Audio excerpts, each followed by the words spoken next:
نبی کریم صلی اللہ علیہ وسلم کی وہ روایت کہ آپ کی بیگمات نے ارادہ کیا کہ نبی کریم صلی اللہ علیہ وسلم کی بیگمات میں سے ایک بیوی آپ کو شہد کھلاتی. ایک روایت میں آتا ہے کہ سیدہ حفصہ کھلاتی تھی, دوسری روایت میں آتا ہے سیدہ زینب کھلاتی تھی, اور باقی بیگمات نے ارادہ کیا کہ نبی کریم صلی اللہ علیہ وسلم کی رغبت بڑھتی جا رہی ہے کیونکہ آپ کو شہد اور میٹھی چیزیں پسند تھیں. تو بیگمات نے یہ پلاننگ کی کہ نبی کریم صلی اللہ علیہ وسلم کو کہیں گی کہ آپ کے منہ مبارک سے مغافیر بوٹی کی اسمیل آتی ہے. آپ نے کہیں وہ بوٹی تو نہیں کھائی؟ رسول اللہ صلی اللہ علیہ وسلم گئے, شہد کھایا, دوسری بیوی کے پاس گئے, اور نبی کریم صلی اللہ علیہ وسلم کی یہ روٹین ہوتی تھی کہ روزانہ عصر کی نماز کے بعد ساری بیگمات کے پاس جاتے.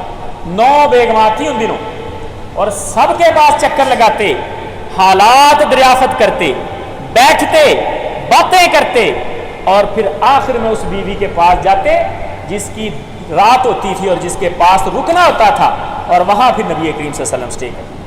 اور سیدہ عائشہ فرماتی ہیں کہ بسا اوقات نبی کریم صلی اللہ علیہ وسلم ایک دن میں 2 چکر لگایا کرتے تھے, ایک صبح اشراق کے بعد اور ایک عصر کے بعد. تو نبی کریم صلی اللہ علیہ وسلم کی ان بیگمات نے آپ کو کہا کہ آپ نے مغافیر کھائی ہے؟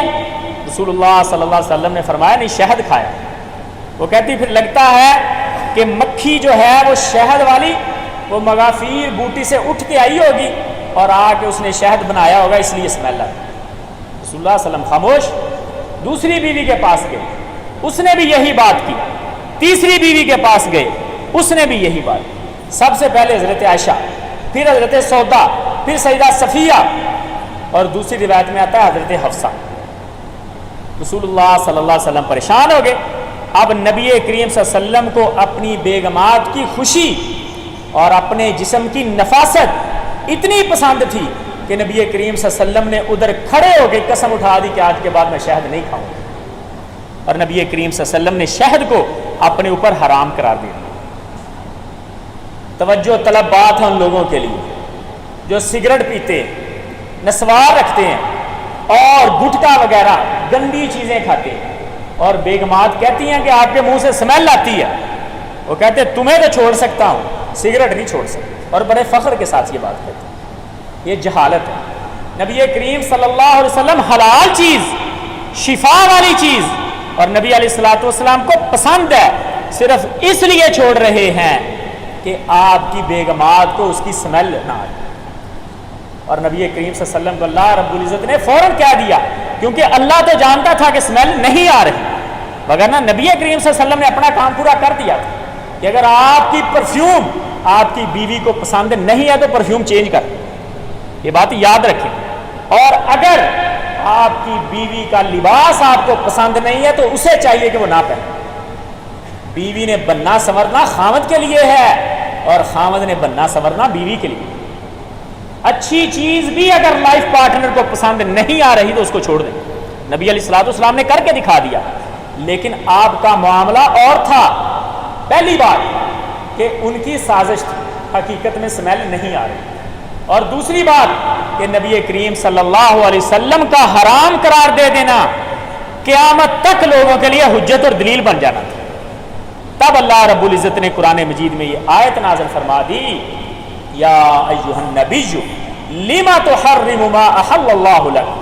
اے نبی, آپ کو یہ اتھارٹی حاصل نہیں ہے کہ اللہ کی حلال کردہ چیز کو آپ حرام قرار دے دیں.